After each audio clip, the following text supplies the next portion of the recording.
আসসালামু আলাইকুম, কেমন আছেন বন্ধুরা? আজকে আপনাদেরকে দেখাবো বাসায় কয়েকটা চকোলেট থাকলে বানিয়ে ফেলতে পারবেন চকোলেট কেক। তো আমার রেসিপিটা ফলো করলে অবশ্যই আপনারাও পারবেন এরকম সফট একটা চকোলেট কেক বানিয়ে ফেলতে। তো চলুন কথা না বাড়িয়ে শুরু করা যাক। আমি প্রথমে নিয়েছি একটা বাটিতে একটা ডিম ভেঙে। তো ডিমটা অবশ্যই রুম টেম্পারেচারের হতে হবে। আমি এখানে দিয়ে দিচ্ছি আধা কাপ চিনি। তো আপনারা আপনাদের পছন্দ মতো দিয়ে দিতে পারেন। মিষ্টি বেশি খেতে চাইলে বেশি দিবেন, কম হলে আরও কমও দিতে পারেন। তো আমি এখানে দিয়ে দিচ্ছি কয়েকটা চকোলেট। তো চকোলেট আপনারা আপনাদের পছন্দ মতো দিয়ে দিতে পারেন। আমার কাছে যেগুলো ছিল আমি সেগুলোই দিয়েছি। তো এখানে আমি 250 গ্রাম দুধ গরম করে একটু ঘন করে নিয়েছি। তো এখন আমি সবগুলো মিশিয়ে নিয়েছি আর একটা ব্লেন্ডার জারে দিয়ে দিচ্ছি, কারণ আমি এগুলো এখন ব্লেন্ড করে নেব।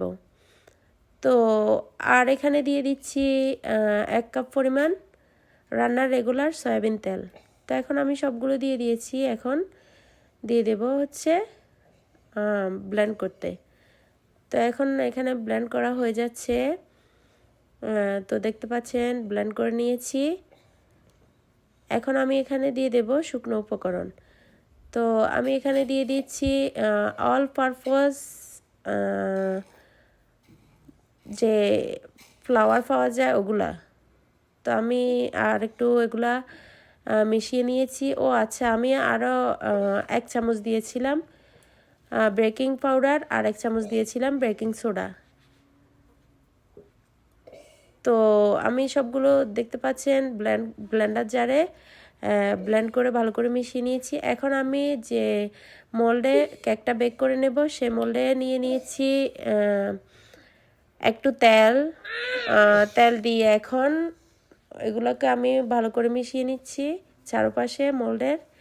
তো আমি লেখালেখির একটা কাগজ মোল্ডের সাইজ করে কেটে নিয়েছি।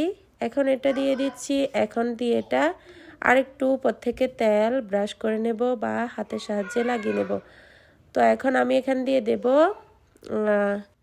এখানে দিয়ে দিয়েছি আমি এখন সবগুলো মিশ্রণ। তো দেখতে পাচ্ছেন আমি সবগুলো মিশ্রণ নিয়ে নিয়েছি। তো আমি একটু লিকুইড মিল্ক আর একটু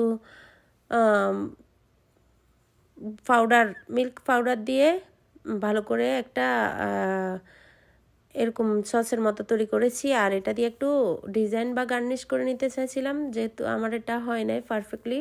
আপনারা আপনাদের পছন্দ মতো দিতে পারেন অথবা স্কিপ করতে পারেন। তো এখানে আমি কয়েকটা বাদাম কুচি করে নিয়েছি আর দিয়ে দিয়েছি উপর থেকে কয়েকটা কিশমিশ। তো এখানে আমি একটা স্ট্যান্ডে নিয়ে নিয়েছি।